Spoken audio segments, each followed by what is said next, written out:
The Evergreen Media Network Studio, powered by Scott Tree Services. Honestly, without Treasure Coast Community Health, I think we'd be a much poorer community in terms of our health. We're always striving to fill the gap for everyone in the community, rich or poor. Good afternoon, and welcome to Community Conversations. Every week we come before you. You hear our voices across the sound waves of the wonderful communication network that we have on this side of the state. And we bring you guests so that you can learn a little bit more about our community and really what makes it special.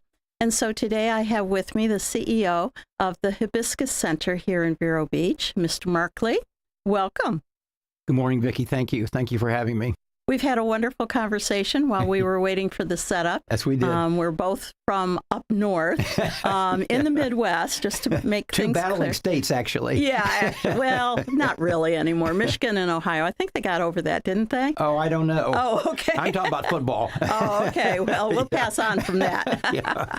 But we're here today to talk about the wonderful opportunities that you give some of our children that have had less than wonderful situations. So Yeah. why don't you give us a little bit of background about the Hibiscus Children's Center for those that may have, like us, migrated in from another state, although Sure. ours was a long time ago. Sure, absolutely. Where to start? There's so much to talk about Hibiscus. Hibiscus is I've been with the organization 6 years now, and I have found it to be a vibrant, evolving organization. Hibiscus is primarily, first and foremost, a child welfare organization. So if a child is removed from his or her home today because of abuse or neglect, and the state of Florida cannot find a family or friend to take them, they call Hibiscus Children's Center. They call other agencies, but I think they call Hibiscus first, frankly. Well, you have a lot of experience. While you've only been there 6 years, Right. your organization has a long history. Yes. Been in operation since 1989. Yeah. So we say we use the number 475,000 safe nights. We don't talk about the number of kids because the number sounds kind of low when you talk about the number. But when we take a kid in, that child is safe with us.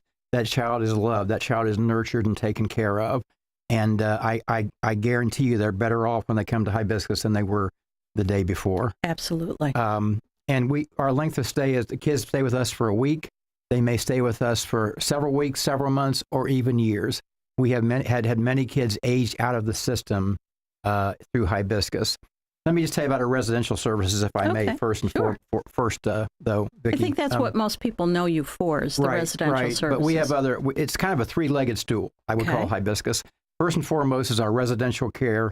In Vero Beach, here in Vero, we have what we call the Village, which is a residential center, cottages, homes, 8 homes for up to 40. We can take up to 40 kids up to 36 kids, at the Village, and they're for older kids, aged 12 to 17. Then in Jensen Beach, we have what we call the shelter. It's an emergency shelter. Kids stay there much longer than it's supposed to be a 10-day emergency shelter, but kids stay there much longer because they can't find placements for them. Those are kids from infant to age 12. Okay. And that's a 40-bed facility in Jensen Beach. And so we're taking care of about 60 kids every day, 365 days a year. We never close. Don't close for holidays, special days, hurricanes, nothing. We stay open for the kids. And do you use a house mother system? We have a house parent system at the Village in Vero because it is cottages, it's separate homes. In the shelter in Jensen, it's dormitory style. So it's a large building with dormitory style. We separate the girls from the boys, and then we separate the ages. Okay, again, that makes 12. sense. But what we do though, Vicki, that I think is important is we keep families together. So if there is a sibling group that has older kids and younger kids, we move them to one facility and keep those kids together. A couple, 3 years ago, we had 9 kids from one family. Wow. That we took in. No one else would take them. We took them 9 kids from one facility. They stayed with us for 2 months. And it was awesome. We had extra help brought in from another agency, but it was really awesome because the kids did not want to be separated. Oh, and they absolutely. went, I think, from age 2 to something like 17. And So the 17-year-old kids did not want to leave those younger kids. So did they come to the cottages? No, we kept them at the, we housed them. we took care of them, provided care for them at the shelter in Jensen Beach, because it's just a different facility. Well, they would have been in separate. They could have all 9 been in one cottage, so they'd have been separated. This way, they were in one facility together. They could see each other. They could that's mingle. Heartwarming. Yeah. It was one of the greatest experiences of my life. So to have these 9 kids come. And I'm sure it doesn't happen often, but 9 kids doesn't happen often. It's usually 1 or 2, maybe 2 or 3, but 9 is. And I was shocked when I first got the call. I thought, what do I do? Yeah. I mean, literally, I didn't know what to do. That's a made-for-TV scenario. it kind of is. And they were only there for a couple of months. How are they doing now? Pardon me? How are they doing now? I think they're doing fine, but we don't know. We're not permitted to contact them once they leave us because of HIPAA regulations. Okay. Because they get medical care while they're there. They get mental health care while they're there. That's the other thing we do, Vicki, that separates us from other agencies is we have therapists on site. So if a child needs to see a therapist 3 o'clock in the morning or 3 o'clock in the afternoon, they can see that therapist. Master's level therapist. We have a number of them. Trauma-informed care, I'm assuming. Trauma-informed care. And trauma-informed care is everyone. So the janitor, the bus driver, everybody's trained in trauma-informed care because that is the highest. I'm glad you brought that up because it's really a way of treating kids differently. Rather than say, why did you do that? We say, what has happened to you? What has caused you to be in this? Because the kids are victims. The kids who come to Hibiscus are victims of a system of whatever happened to them. They're victims. And so they come, they're traumatized, they're mad, they're angry, that they're there.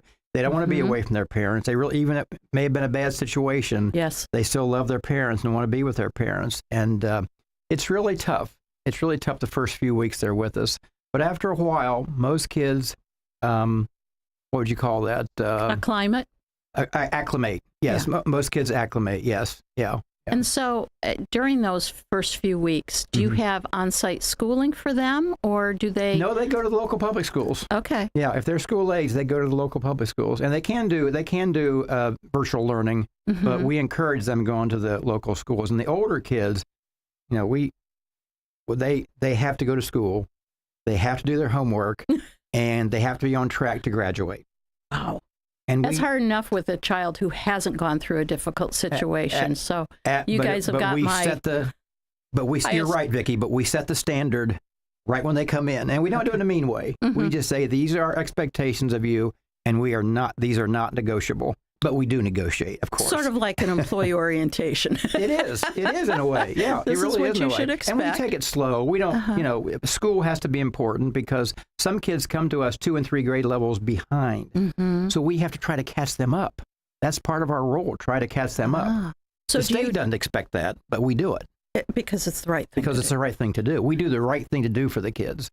And frankly. so do you have tutors that come in after school that help as volunteers? We have paid tutors and we have also volunteer tutors. Volunteer. Yeah, there's anybody the magic can word. tutor. We would love it if somebody would volunteer. We have volunteer coordinators you can call. I don't have the number for the volunteer coordinators, but I can give you the number for the main office. Why don't you do that? Okay, I want to give you the number for the main office. If you would call for anything, if you just have questions or want to know about Hibiscus or want to make an appointment to see a therapist, we have outpatient therapist system too. So if you want to make an appointment, it's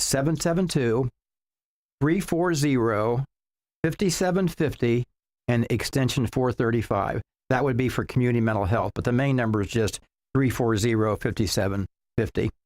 So since you brought up community mental health, and we know that after COVID, that's such a need. It's like pouring water into sand. It just...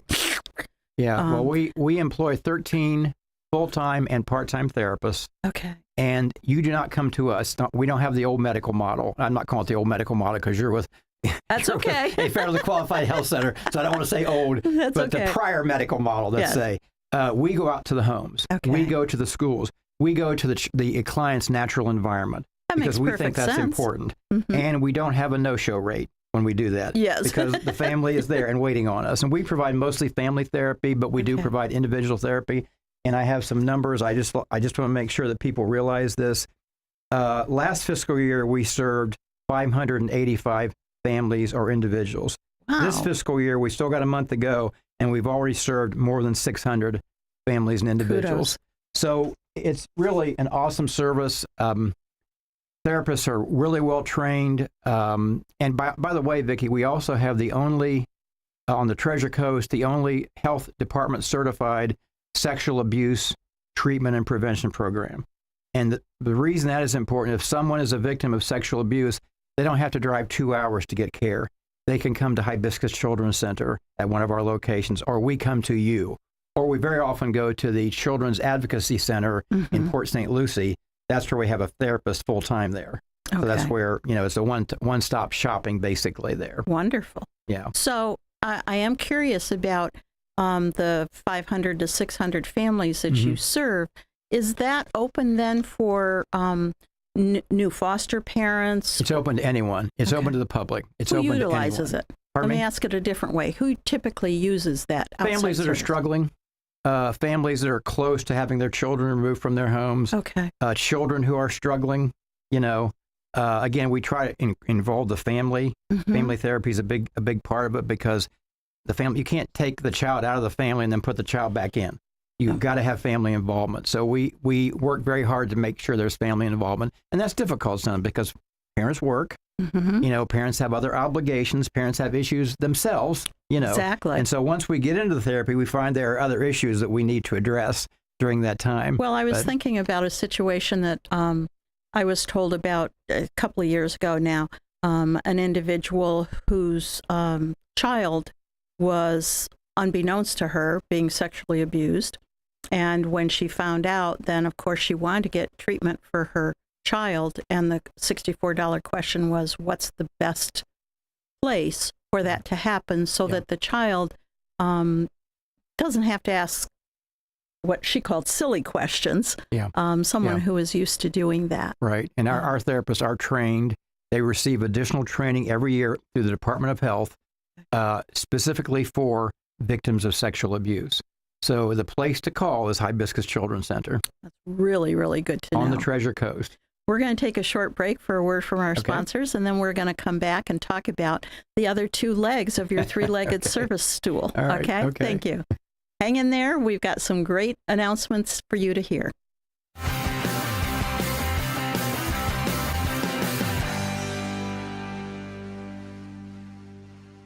Treasure Coast Community Health in-house pharmacies have the lowest prices in Indian River County, even lower than big box pharmacies. Taking your medication as prescribed leads to better health. Affordable medicine makes it easier. Treasure Coast Community Health patients can pick up medicine as they leave the office or use free delivery and mail order services. Pharmacists are always available to answer questions. Switch to TCCH pharmacies. Save money, stay healthy. 772-257-8224 and ask about our price match. At Sunshine Furniture, our 35,000 square foot showroom is filled with the largest selection of in-stock coastal furniture on the Treasure Coast. Dining and bedroom sets, occasional tables, sofas, sleeper sofas, love seats and chairs in all the latest styles and colors from Tommy Bahama, Lexington, Hooker, Riverside, Universal, Four Seasons, Braxton Color, and Capri. We're the outdoor furniture experts and have hundreds of styles of any patio furniture you need, including a gallery of Berlin Gardens and Bollywood. We specialize in fire pits, outdoor rugs, umbrellas, and replacement cushions. Sunshine Furniture, 1295 US 1 in the Publix Plaza, Vero Beach. Family owned and operated since 1991. Don't forget to visit our outlet store directly across the street, filled with lots of name brand closeouts and sale items. Visit our website at sunshinefurniturecasual.com. Sunshine Furniture, the best in every way. Ooh, having sunshine, yeah. Sunshine.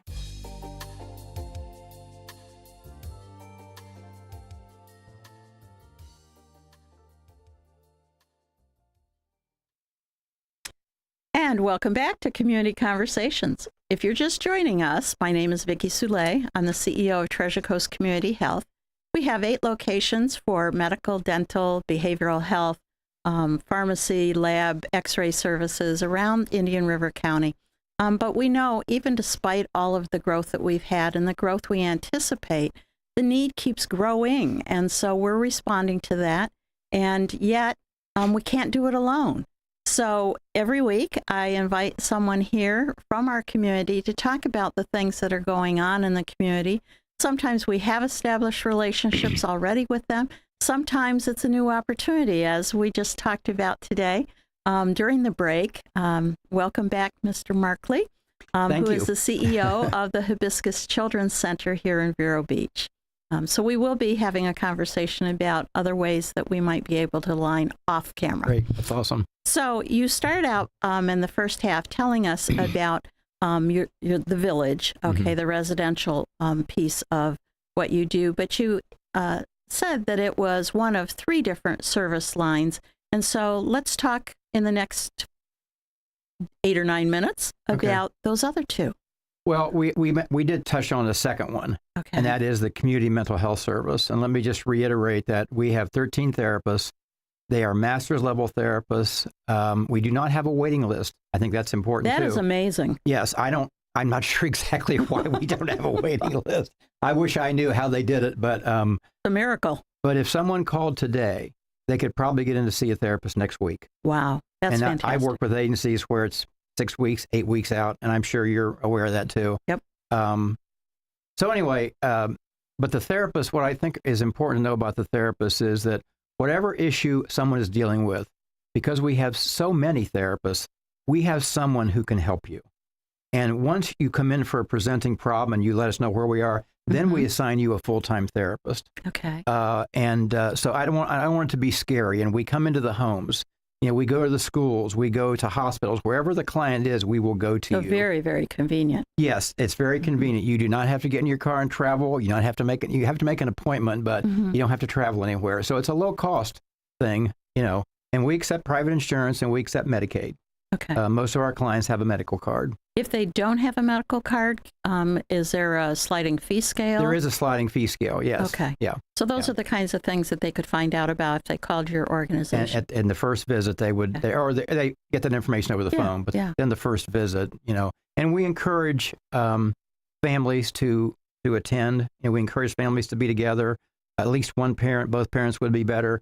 Siblings can attend as well, you know, because family is a family unit. You know, you cannot take the child out of the family unit and then fix them, so to speak. We don't fix anybody, but bring them back in and it'd be all right. It's not going to be all right. Right. The dynamics of that group environment. Many dynamics in a family. And so I'm just curious because I think part of the reason that there is a backlog in some organizations, probably including our own, is that sometimes, as my husband laughingly says, better living through chemistry, eh?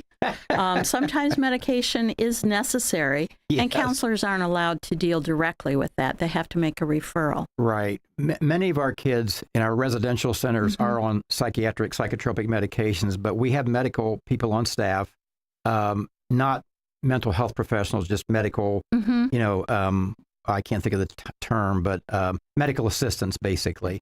But we also have a psychiatrist on contract who prescribes the medications for the kids at the village and at the shelter. Now, for the folks outside, we refer. We may refer to your organization. Certainly we do. Certainly we do. And to other organizations that have we don't have a psychiatrist on staff. We have a psychiatrist on contract. Okay. Well, that's good for people to know. Yes. If they can get, if they need a medication, if they think they need a medication, we can. Yeah, and again, we can refer them. The wave rolls from that's a good thing to that's a bad thing, and somewhere in between. Yeah, for most people. I think it's generally a good thing. I think people can get better with just counseling, but very often medication is a supplement to counseling, and vice versa. Just a case-by-case basis, I think. Absolutely, and I've even had this discussion with some physicians who say you're just substituting one problem for another. But I don't believe that. I believe that, as you say, it's a one-on-one decision. Sometimes we need that assistance from medication to help calm what's going on in our brain so we can focus on the things that are causing us problems, our actions. Yeah, I think I'm not an expert, but I think that I've worked in community mental health for nearly 40 years, though. So my thought about that would be that anything that helps someone, we should be doing. If it helps you, we should be doing it. We should be offering it. I'm with you. I mean, it may be silly, and a lot of the psychiatric medications are off-label. They were developed for some other reason, and then found that they helped a psychiatric disorder. So I don't think you should, discharge anything or disregard anything. But certainly that counseling piece is very important. Counseling piece is so important because it helps with emotional dysregulation. It helps people. Counselors can give good advice. that kids are often not going to take from their parents. Don't I know it? Right. That's right. It's a private. They're very confidential. Nothing is shared with anyone else. It's your chance to say how you feel. We also provide. I forgot to mention this, Vicki. It's very important. We also provide equine therapy. Oh. So we have a relationship with Just-in-Time stables in Palm City. I think it's Palm City. Is that right? Palm City? Or Palm Bay, one of those places Maybe down there. Palm Bay. Might be Palm Bay. I'm sorry. Sure. I was just there yesterday, so I should know. But I'm a little disoriented myself. But they can go out, and they go out and they don't just ride the horses. They learn to care for the horses. They learn to ride and feed the horses and do everything that needed for a horse. And they do it with a therapist.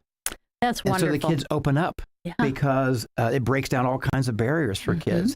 So the therapist can really have a major effect when they're out there. And I was out yesterday. I hadn't been to, this is a new stable we're using. I was out yesterday and got to meet all the horses, got to meet the cow they have, got to meet the turtle they have. It's an awesome place, Just-in-Time Stables. But anyway, we offer equine therapy, and the kids absolutely love it. But that's not the third service. That's not the third service. Okay. The third leg of the stool, thank you very much. The third leg of the stool is we offer prevention programs that try to prevent kids from entering the child welfare system. We have a program called Safe Care and a program called Parents as Teachers. And I'm not an expert on those, so I won't get too far into them. But one is a voluntary program, one is a court-ordered program. Then in St. Lucie County, we offer a program called Supporting Families in Crisis, where we send a community advocate, a family advocate out into the home to stay with the family for up to 120 days. Wow. And help them resolve whatever issues. They don't live with them, but they go once or twice a week to help the family resolve whatever issues they're dealing with. And it could be financial issues. We have a flex fund to help people with their rent if they're having trouble with rent 1 month or utilities 1 month, or things that can't make their medications, buy their medications 1 month or 2 months or whatever. We just go in and help the family with whatever. And what we find out is whatever the presenting problem was, there are a whole bunch of other issues the family are dealing with. And so that's why we stay with the family for up to 4 months and sometimes longer. We have stayed with some families as long as 6 months. That's and it's fantastic. called Supporting Families in Crisis. And it's an excellent program. Now, is that, again, something that has to be court-ordered? Or that is not court-ordered. That is a voluntary program. So you could... Anybody, right now, it's only in St. Lucie County. Okay. Yes, right now, we just have funding for St. Lucie County. Okay. But if you're a St. Lucie County resident, you can call up and you can get services from Supporting Families in Crisis. That's fantastic. Yeah. And I know that we haven't mentioned Okeechobee County, but your program extends out. It does. There? It does. We have an outpatient therapy service in Okeechobee County as well. Okay. So we service the Treasure Coast and Okeechobee. But for our residential center, we take kids from all over the state. Oh, I didn't realize that. Yes, because we're licensed by the state of Florida. We are a licensed child welfare provider by the state of Florida. So some of our beds are being used for kids. We primarily target the Treasure Coast and Okeechobee. However, if we have an open bed and a kid needs care, because we don't get funding. We don't get funding unless we take a child. That's true. We Empty don't have any beds grant don't funding. pay, do they? No, we are on a per diem with the state of Florida. Okay. So if we don't take a child, so we have an open bed, and there's a child from Tallahassee or have a lot of children from Miami-Dade, for example, or that area down there, we will take them. That's We fantastic. will take them because they're a child. They need care.